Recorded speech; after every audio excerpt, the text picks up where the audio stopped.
Hi, I'm Aiden, and this is Blaine, and we are with North Medford's video production team. We have had the pleasure to interview both director Reed Harkness and Heather Hawksford in From Forest on Fire. This film is about the eyewitness accounts of the Eagle Creek Fire. So yeah, I've been doing a lot of commercial and documentary projects that are, you know, more branded content, but this was a first documentary project that was, you know, that I put out into the world. Yeah. My first question is, how did you go from photography to producing a film?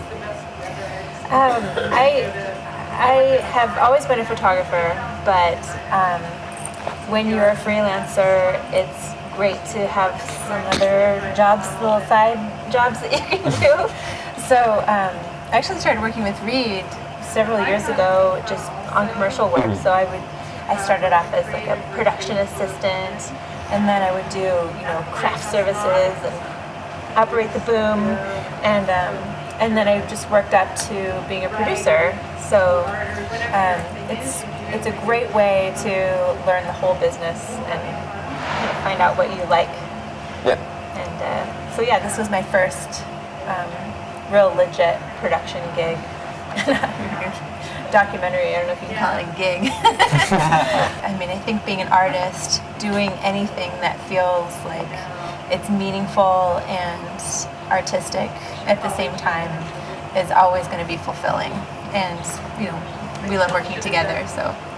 We were actually commissioned to make this film, but right away we were like, yes, let's do it, because we live in the region of the Columbia River Gorge. Oh, we live in Portland, which is nearby, but we spend a lot of time there with our kids and just each other, and it's been a part of our lives for many years. And so we were closely affected by the fire.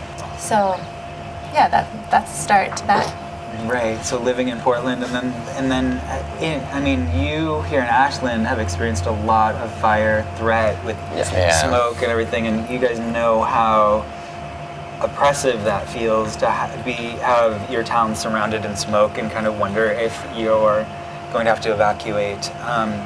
So we wanted to get into the communities and understand, you know, Cascade Locks was right there. The fire was just like came right up to their doors. What was that like for them, the threat, and how did they respond? And then also all the people that were trapped on the trail, you know, all these strangers, how did they respond when they knew they were trapped and had to work together to get out? Liz's arc is to sort of like, she has that story, and then she realizes what's going on with the media and she rejects it.